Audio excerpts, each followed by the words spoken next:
So you want to know how you can simply go ahead and turn off the auto dubbing on YouTube. This is going to be the only video that you'll ever need to watch on the internet. So with that being said, let's get straight into the video. So if you're a creator and you're trying to stop it on the future videos, then all you need to do is simply go ahead into your channel, click on YouTube Studio right over here.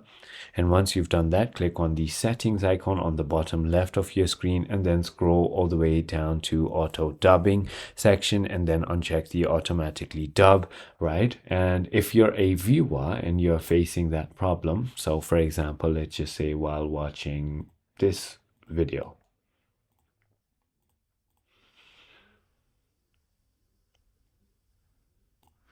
right now, all I need to do is simply go ahead and click on the gear icon right over here.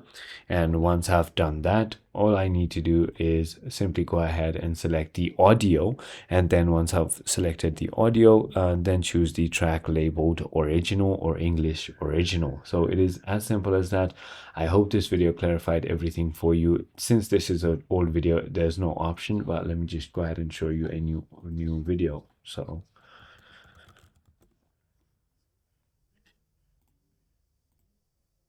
all right, now all I need to do is simply go ahead and click on audio and click on English original. See, it is as simple as that. I hope this video clarified everything for you. If it did, hit that like button and I'll see you on the next one.